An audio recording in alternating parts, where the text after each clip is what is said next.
Hi, Alan. Obviously, we're here to record the first of what will be our Innermetrix UK video series to provide some content to people with regards to who we are, first and foremost, and then delivering value to people. So, Alan, great to have you. It'd be great to hear a little bit about you, Innermetrix, and your story. Oh, listen, Siv, thank you so much for doing this and setting this up. Delighted to be here, and if we can add value and give some value across to a listener here, then great, we've done it. I'm Alan Miller. I'm the CEO and founder of Innermetrix UK Limited. I'm also the managing director of Innermetrix International. So I've been involved in Innermetrix for over 20 years now. And I'm really blessed because I get to, when pre-COVID, I was traveling the world, certifying people on our tools and methodologies and doing all sorts of stuff, meeting great people, and I miss that daily. Doing Zoom like this has become the sort of new normal. So this is our world at the moment, but hopefully when it starts to open up again, we get into this new normal, then great. So basically, Innermetrix is a profile company, deals with methodologies for those profiles for individuals or corporations, and we can get into some of the detail on that as we go through the progressive podcasts or Zoomcasts that we do here, and then go from there. But we've been changing people's lives all over the world for years, and those of you who are in the Innermetrix family will understand exactly what that means. Those of you who have not been able to get in contact with us and it's done through this, welcome. We're open to everybody and anybody that wants to add value to their life and their organizations, and we can tell you more about that on a sort of face-to-face. So great to be here, Siv. Thank you again for setting this up. Brilliant, Grant. I see behind you, you've got two lovely, for those who are watching on YouTube, got lovely two banners across, and I see the what, the why, and the how. Could you just explain a little bit about that? I think people will be drawn to that and understanding with the intrigue of what that is. Well, listen, we call it, for shortness and easiness and simplicity, our profiles deal with behaviour. They deal with values in terms of how you're driven and motivated and how you think and make decisions. But we actually simplify that and we call it the what, the why, and the how. The how is how you behave in terms of behaviours. We use a particular profile called DISC, and that measures your natural and adaptive behaviour. We also have a values, which is the why you're driven, why you're motivated, why you're driven out of bed in the morning. These values have been so key to individuals and organizations throughout the world. So that's the why. So the how and the why. The what is your thinking dimensions, how you think and make decisions. We've got a report that actually measures that. Could you believe it? Your subconscious thinking. So how you think and make decisions. The synergy between the three of those things, it forms a profile called an advanced insight. So that's what that's saying behind me here. So the what, the why, and the how of an individual's talent, their strengths, what they bring in terms of them as an individual to the company and as a person. So we can dive quite deep into what those areas are, and it's almost like a self-actualisation, Siv. You've got this, who am I? And where am I within this model that's called DISC or values or attribute index, as we call it, in the what? And how can I appreciate other people's profile? Very, very important this for us, where if I understand me more and I can appreciate why other people may be different, that's a great in terms of how you can communicate different, what drives you different, how other people could be different from you in terms of motivators. So how can you recognize those areas and change your dialogue with those people to make your communication go from great to phenomenal within business? And sometimes we do that through just this self-actualization on, listen, I know you, but there's two major things that can come out of this. That we had a study where we did, it was called the Genius Study, by the way, where we did 197,000 people across 23 countries. And we did some really top leaders within the industry. And we wanted to answer a question to say, what makes other people successful than you? I mean, what makes people successful better than anybody else? What's this dynamic that can make your success? And get a load of this. I know that your success is different from my success and that person's success. I get all that. But what's the differentiator here? And with a whole bunch of research done, two major things come out of that, where you've got, number one, people who are more successful are very self-aware. The self-awareness is high. And I know you're saying to yourself, several, I'm self-aware, Alan, I get that. But there's a level of self-awareness that you may not be aware of in terms of until you look at it. But the second bit is more important, is this authenticity. How authentic are you to your self-awareness and your talents in order to make that work in your world? So these are the two main things that bring that what, the why, and the how to life on an individual basis, you know? Absolutely. I think the first time I came across Innermetrix and we spoke, and the more I got to understand everything that Innermetrix does and stands for, but the value it brings, the things that jump out to me now more than ever with the level of authenticity and awareness you have. I think you're the first person to admit, both personally and professionally, where you flourish, and also where your blind spots and challenges at times can be. And I think that was a big thing for me. Yeah. As you say, I always like to think I was very self-aware, but I think the layers that added onto that, once I really dive deep into me first, but then to understand and, as you say, more importantly, appreciate others.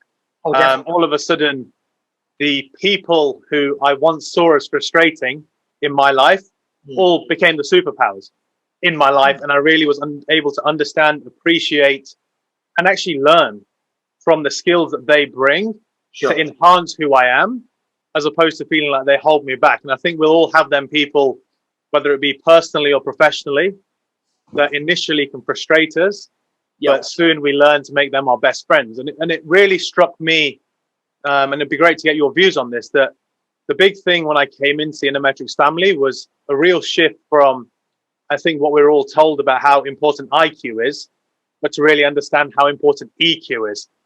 Yeah.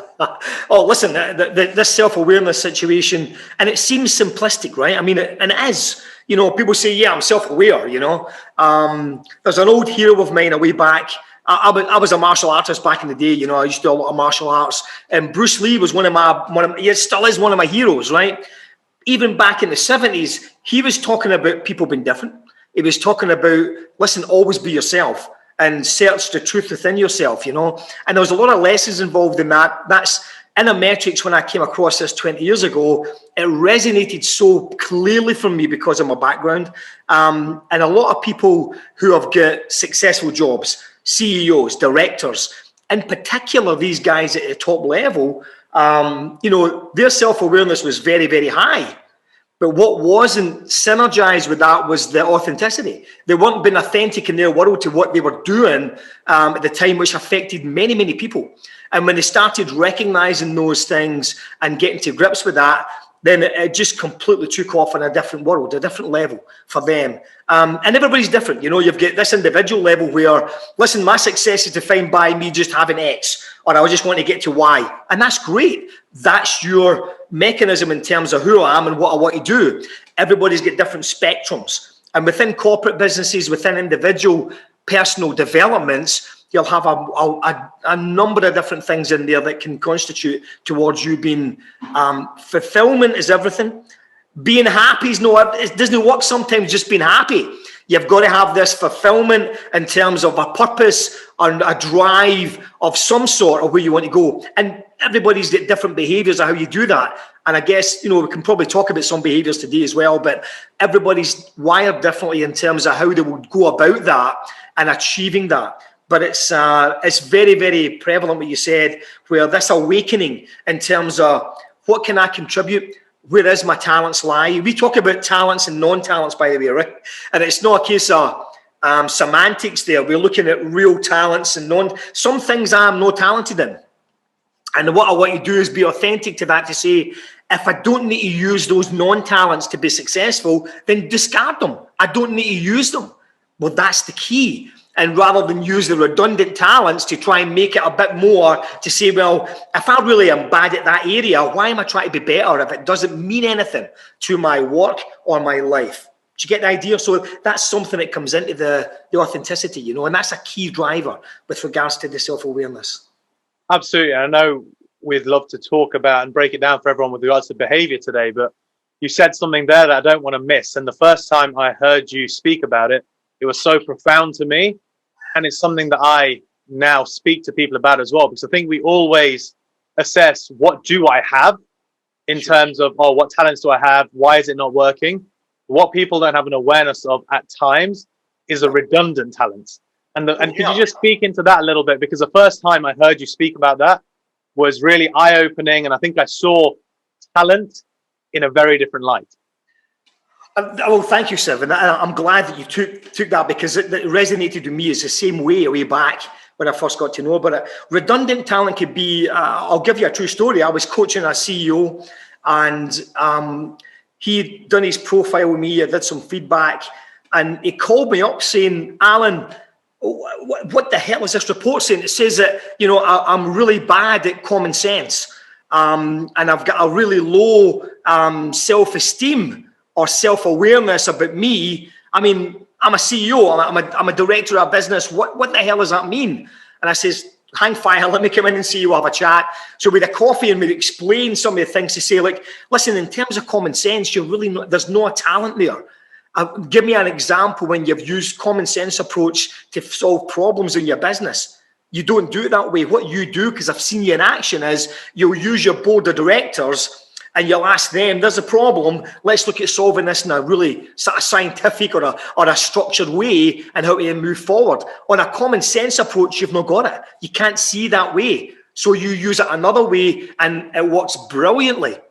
And in terms of your sort of, you know, self-esteem, you're driven to appreciate yourself every day, even more. You're probably your worst critic of you with regards to saying, I can do much better than this. Even though you're phenomenally successful and people are saying, I wish I had just an ounce of the talent you've got there, you're never happy with that. So that's what it's telling you. But that's what's driving you sometimes in order to connect with making you, for yourself, a better person. Even though you don't need it sometimes, you know. So you should celebrate success more. You should tell yourself, look, this is a great achievement, rather than say, the first thing I'll say to him is I might congratulate him on something, and the first thing he'll think about is, I could do better. Do you get the idea? So some of that appreciation on the talents and non-talents, understand where your non-talents are. And if you need them for your life, of course, let's do something about it, because we're going to make some good there. And it will take a lot of effort. I'll take a lot of things in there. But when it's a non-talent that you don't need for anything to do with your life or your work, then please leave it alone. Concentrate on the beautiful things you have there on the talents that make, because it's easier to be getting a talent up than as a non-talent up. Let's take a sporting analogy. If I'm good at a particular sport, for me to get better in that sport, it's a little bit easier than some that it's alien to me. I'm not good at that sport. I really suck at it. It's going to take me a longer period of time to get that up to any standard, that it's never going to be the standard I want. So you're looking at that approach very common sense wise in terms of doing that. But you know what I'm saying? So that comes into the non-talents and talents, Siv, and that's abundant in all of the report. When we look at in the attribute index report, when we talk about that, there's 77 soft skills that we measure for an individual within the talent of that job or that industry or them. And we can look at those 77 talents and say, you're only going to use 20 or 30 or 50. Let's use them really well, and let's get them up, because you're really good at them and the job really wants that. If the job wants two of these other talents here that are redundant or non-talents, we can bring that in because they really want you to increase that level. But the skill will go just up a bit. The rest of the stuff will take care of it anyway. So that's what we mean by talents and non-talents on that scale. You've also got that in behaviours. You've also got it in values. So it goes straight through the advanced insight that we've got there, that once you recognise what that is, superb. Absolutely superb. Absolutely. And I think it was really interesting when I first did the profile. I remember I had 74 or 77 pages worth of information. And the first thing that I took away and thought for myself is, wow, I've actually got a book of me almost. And any time that I wanted to know me or someone else, it was almost like, here you are, this is me in my entirety of the gifts I really have and areas of which I'd love to collaborate. And I think as we segue into the behaviors, collaboration is something that I've noticed that is probably not always the first thing on everybody's mind. Yeah. Given how people can be. but actually how important it is and how important the job the Innermetrix do of highlighting them. Because as you say, it's about flourishing and allowing someone to excel in where their gifts lie, and allowing the person next to you to flourish in where their gifts lie. And together, we kind of really form, the way I look at the DISC assessment to come in is the Fantastic Four, almost, with regards to behavior, of being able to align and understand yourself and others. So you're aligning yourself with people around you excel, and you're covering all bases. Almost. Yeah, and absolutely. And by the way, the Fantastic Four is actually the Fantastic Eight in Innermetrix, because we've got a top and bottom. Absolutely. Which is great. And listen, I hear what you're saying in terms of the talent situation and where you are. It's the word appreciate that I used earlier. That's really, really important. I may not agree with that individual, but I can appreciate why he does it. I can appreciate why they do it, you know, and that is the first way of getting this barrier of communication. It's always going to be there, you know. Yeah, there's probably people who's watching this video here where they've been in a room and they can't put their finger on it, but they just don't go on with that person in the room, you know. They're just, why that person really annoys me with certain things. And it could be a values thing, it could be a behavioral thing, you know. When you're aware of how this structure works, when you get the appreciation of why they're doing that, then you change your communication to incorporate that, and you'll be amazed at the wave you get back. And then guess what? The two of you actually start communicating. Most people in workplaces want to be understood by the boss. That's one of the things that's, you know, it's a big thing in business. Just let my boss understand who I am and be understood in terms of what I can bring to the business and be valued as a member of staff.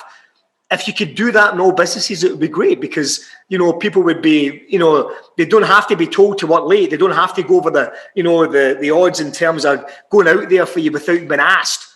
If you treat people and value people within the business, they'll do it anyway. And it's hard to get that balance, of course. But when you start looking at individuals, not collectively, because everybody's different, and you start looking at how the wee tweaks and nuances about getting that in there, then the rewards are enormous, absolutely enormous. As I can appreciate, so you've been doing this with your own business as well, so it's great. But yeah, good stuff. Absolutely, absolutely. I think what you said there was really powerful.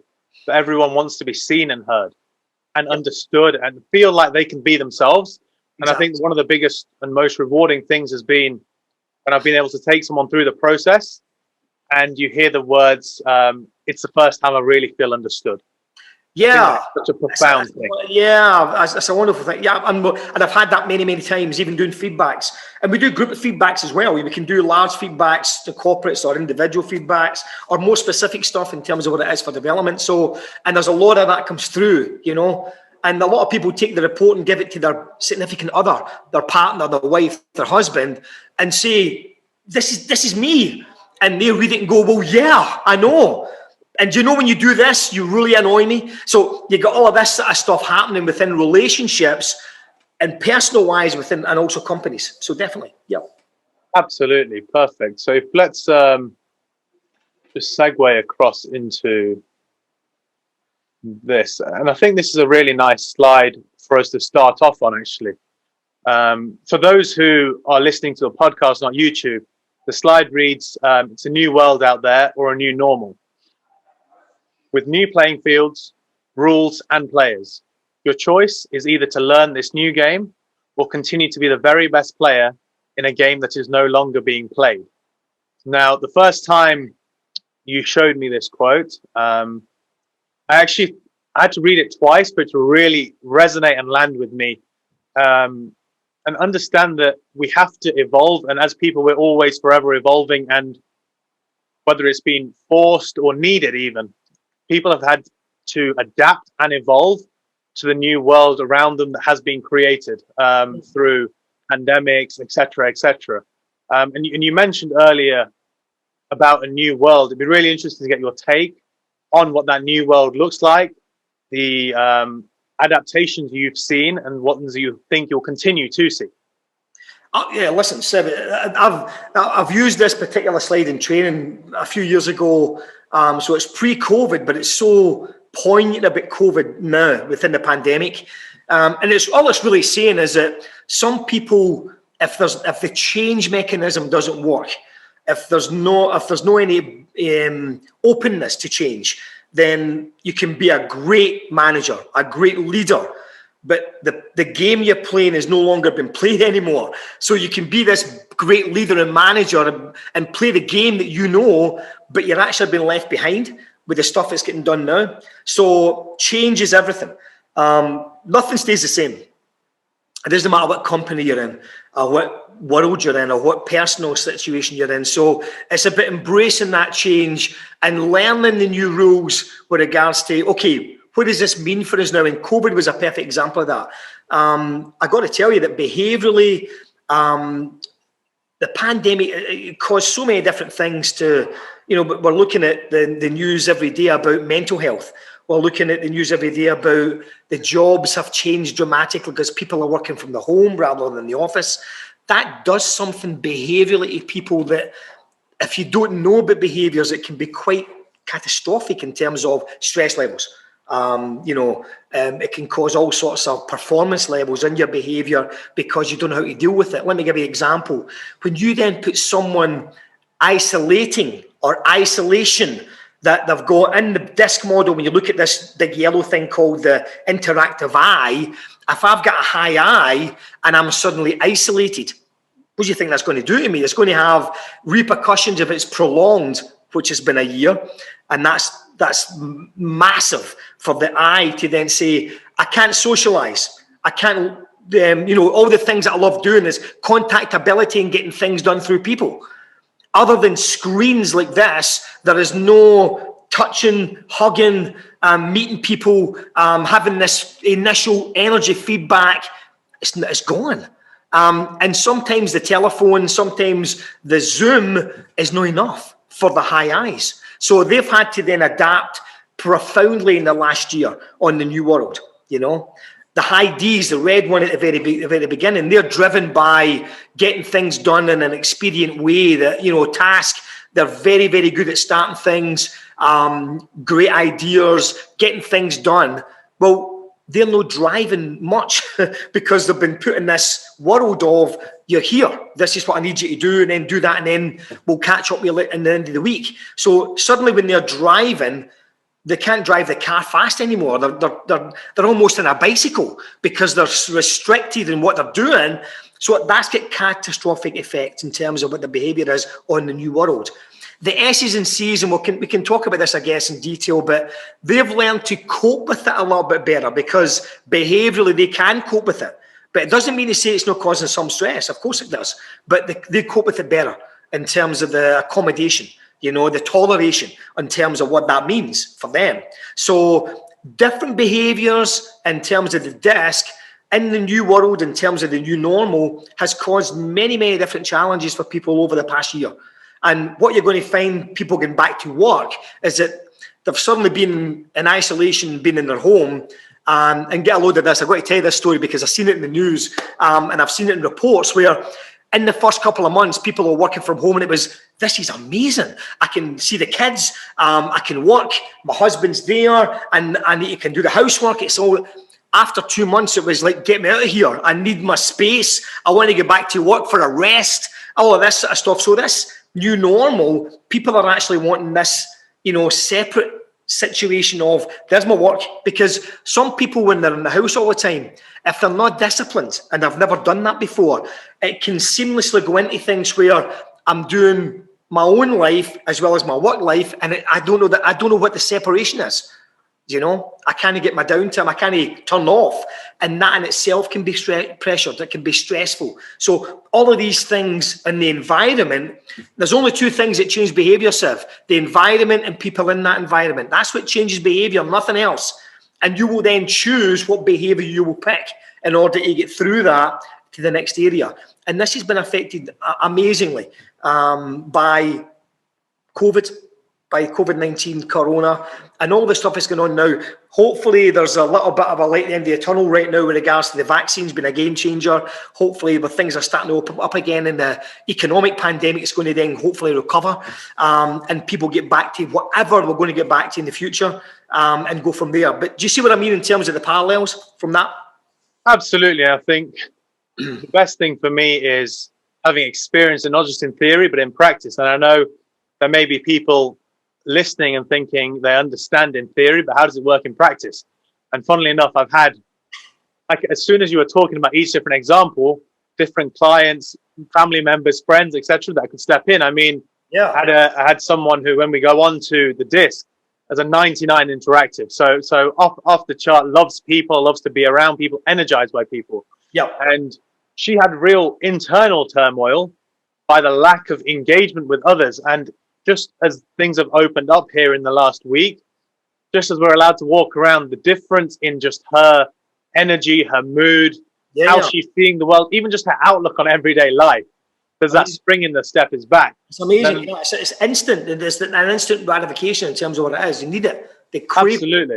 Yeah, definitely. And then the interesting thing with the high D you mentioned, with that driver, as that's come down, I've had a sales team, a great brand, growing brand, who they rely on their products being in front of people. And the long pipeline has been a frustration. And it's funny, as you were saying it, I had a conversation with him where he said, usually I get the product, I jump in the car and I'll drive down and put it in front of them. That's just not an option anymore. And it's amazing what you say. Yeah. Well, that's amazing. That's amazing stories. Yeah. And these are real stories, you know, so this is absolutely. This is how people's behavior can be affected. The environment changes and people in that environment changes. That's the only two things that can change behavior. Absolutely. And funnily enough, this next slide that we've just gone on to now is just discussing how the work environment has also changed. Yeah. And jobs and careers have changed. And we'll speak about it more. But again, for those who aren't watching, just discusses how there's been a transition from managing to leading in all roles. There's been the tangible has gone to the intangible. And I think that's where the real gift comes in for what we're able to do for people and organizations. Yeah. And there's been customer service in every role now. Oh, yeah. And in different ways. I mean, if you look at, there's some industries really absolutely catastrophically emerged from this catastrophe, and that, like Amazon, you know, retailers and food grocery retailers, you know, sanitizer corporations who make all the products like that, PPE businesses. I mean, it's never been better. But there's other businesses like the hospitality trade, the retail trade, has suffered greatly because of it. So you've got these different customer service roles that will play a part on how you then engage and be engaged. And I've got to say, the customer service areas, if it wasn't increased, then the company would suffer greatly. And it's always been there, but it's been even more heightened in the last 12 months because of the coronavirus and the pandemic. The tangible, intangible, it's funny we put it up there because in Innermetrix, we always said that we make the intangible tangible. That's the thing we always used to say, because we measure humans. We measure human capital. It's a terrible cold word, that. We measure talent within people, you know, and we make sense of what that is in a way that they can put into their life, either on a personal basis or on a career basis. That's what we mean by that in terms of the tangible and intangible, you know. And the key thing is, we're looking just to measure, as it goes back to the verbiage we use, everyone's individual genius. And that's the other thing that was a huge thing. It wasn't about, I know when people take profiles or assessments, there can be the kind of worry and anxiety around it. But actually, the biggest thing I learned and understood is that every profile is a phenomenal profile as long as people are aware and authentic. That was the key. And when people were them things, the way that we were able to, I mean, personally speaking, just my sister, who initially thought she wanted to, I guess, be or behave differently, or felt like a different behavioral style was more appealing. When we were able to show her and allow her to be aware and increase the appreciation, understanding, she felt herself like she was able to be authentic, and her confidence has gone through the roof. How she views herself, her performance at work has gone through the roof. And all of a sudden, from thinking as if she's always playing catch up, people are coming up to her as if she's a role model now. And it can be such a shift for people, and it's so powerful. Oh, that's great, Seth. That's a great story. Thanks for sharing that one. And these are I don't want to generalize it, but these are typical stories. Absolutely. In the metrics world, when you start doing this stuff and start living it, it's quite amazing what happens to the individual and also the people around that individual. because there's a different appreciation factor, you know, and that kicks in on everything. But listen, does it take effort? Yeah. Does it take stuff to learn and realize what it is? Of course. But once you get that, then the rewards are easy, you know, from there. Absolutely. And into that as well, I think the conversation I always like to have with people is, it's funny how long when we're in school and learning and educating that we spend time learning English, math, science, but how long do we spend learning about ourselves and who we are in the world? Yeah. Exactly. No, great. Yeah, absolutely. And I think that actually this is a really powerful slide. And as we segue into the behaviors, really captures everything about Innermetrix and about people individually. And it reads, how can you make an impact? Think about this. Become relentlessly focused on what it is you do that adds value. And I think that's a huge thing because everyone adds value in their own way. Oh my God, yeah. I mean, I get this from, I probably stole this from the 80s, where it was, you know, remember the old 80-20? Yes, yeah. You know, 80% of what you do doesn't really matter, 20% is where it's at. So what I really mean by this, become relentlessly focused on what you do that adds value, is probably just that 20%. If you understand what you do adds value, find out that 20%, do the roadmap back, and just spend time on that, and you'll see the successes.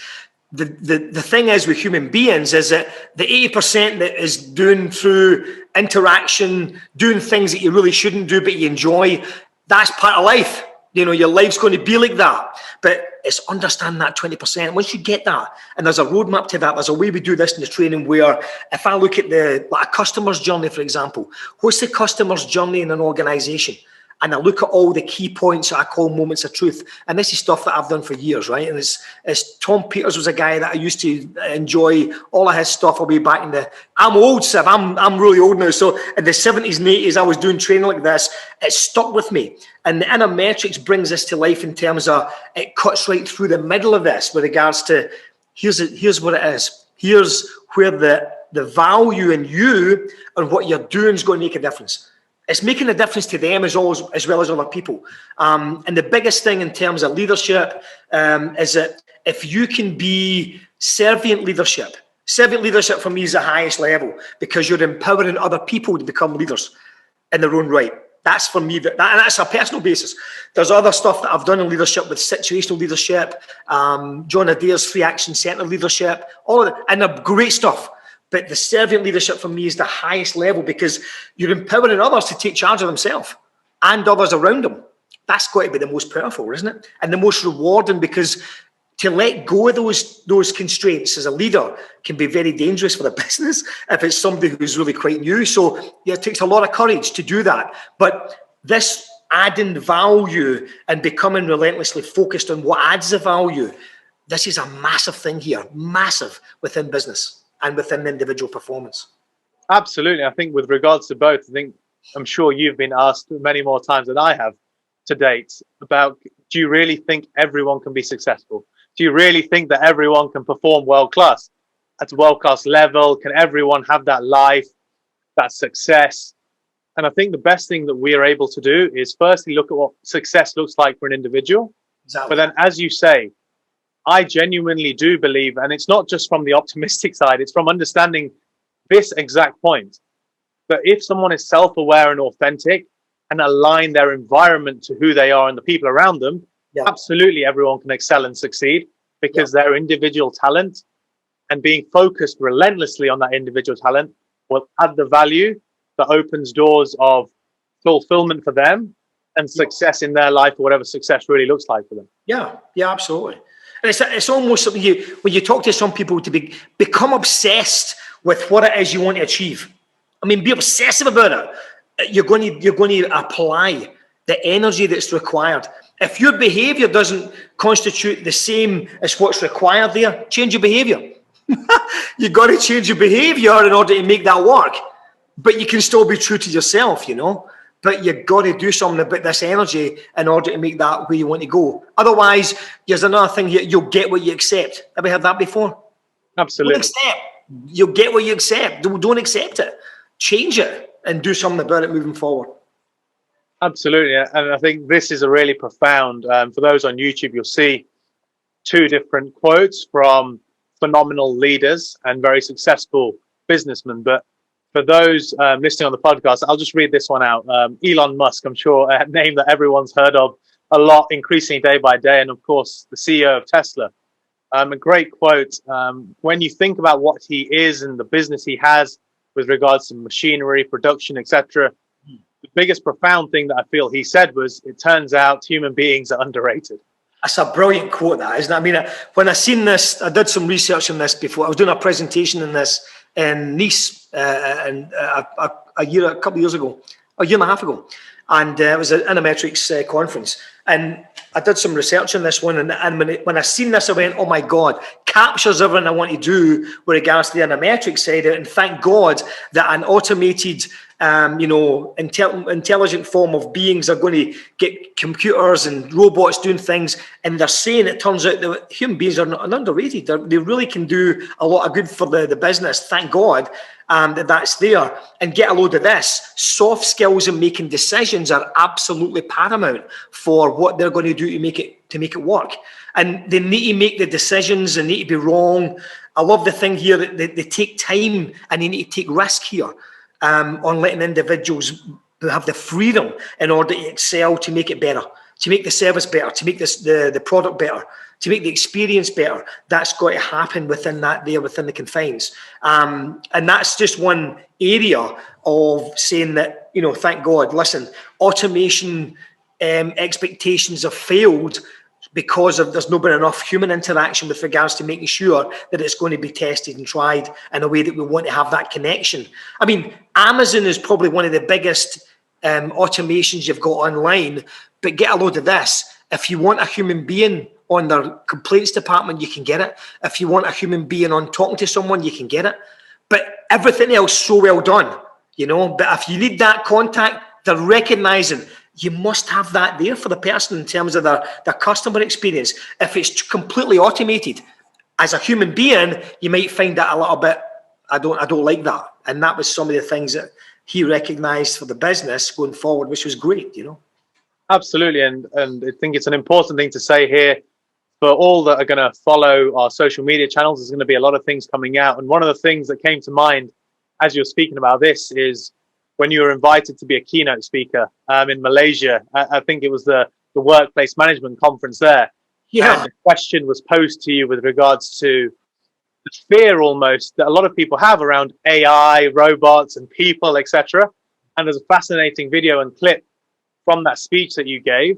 I remember that. In regards to, just how important people are, and actually going back to what Elon said, how underrated human beings actually are. Well, in actual fact, Amazon, they increased their Cavi robots by thousands, hundreds of thousands, and they thought that would take the workforce that they had down, but it did the opposite. It doubled it, tripled it. So the actual workforce jobs increased as a consequence of the automation, which was great. But it meant a lot of reskilling. People had to reskill and do different skills for the jobs, which was great because it's in learning and they're keeping up to speed of this new world, this new normal, Absolutely. Absolutely. And if we, as we're going to go into behavior now, I think for those on YouTube, etc., that will see the thing that we're really looking to explore is, what really drives performance and how all performance is generated between the ears, and looking at it through 3 natural networks of the brain, going back to the what, the why, and the how, which are all things that we're able to measure for people and to raise awareness of so that authenticity is possible. So just again, we're looking at, when it comes to the how, an individual's natural and adapted behaviors. The why is looking at the motivation, the drive, and the values for an individual, and the what, looking at the thinking styles and decision-making styles of individuals.